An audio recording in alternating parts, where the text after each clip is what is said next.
Hey, Pastor Steve Waldron, great to have you here. Looking at Apostolic History Outline, we're kind of going decade by decade through church history, both true church history and then various branches of what's called Christianity, churchianity. Let's get started. Bernard Rothman in 1528, this is coming from Marvin Arnold's Apostolic History Outline, researched the 9th century religious scene. He found the Petrine Acts 2:38 or Acts 2 doctrine to have been the religion, meaning the dominant one. This comes from F.J. Ray, W-R-A-Y, Reformation Studies, 1962, page 229. J.B. Russell, on pages 172 to 180, described the same situation. Apostolic bodies or organizations challenged the Vatican Italian religion and could not be suppressed, according to Locke's. Page 351. The 9th century had more apostolics than any other. Our references tend to prove this. Oldenburg, J.B. Russell.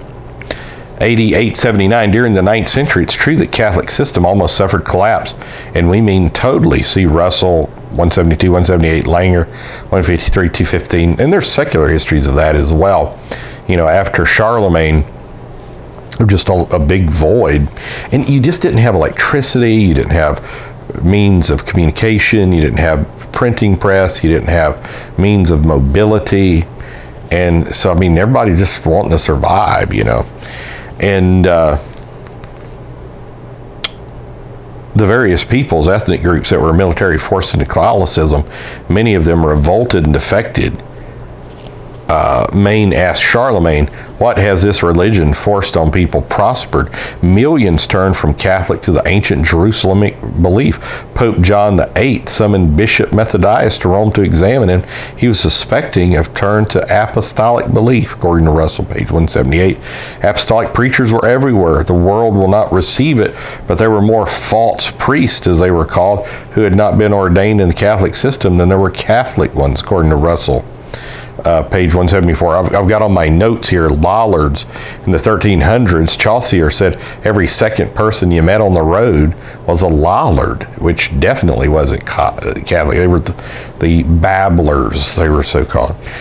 AD 882, on August 28th, Pope John VIII had an apostolic preacher, Mamberto, arrested for preaching against the Trinity. And so I've got my notes here about Venice as well. I've got a book on the history of Venice in the 1500s, and it says there were Sabellians there as well. Most non-Catholic European organizations, because people don't underestimate Venetia. There's some people that think Venetian people still control the world. I can't follow all those theories. Anyhow, most non-Catholic European organizations, except Arian, Jewish, or Moorish ones, were adherents of Acts 2 ecclesiology until AD 1164, when Peter Waldo appeared. And about the Waldensians, he's got a poor view of them. He would say that they were Trinitarian non-Catholics, kind of like Luther a little bit later. And so AD 900, century of popes and kings.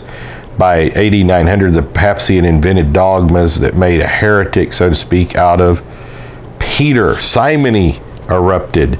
Not Simon, Peter. Simony denotes offices bought or sold for money or favor. Some popes sold offices to the highest bidder.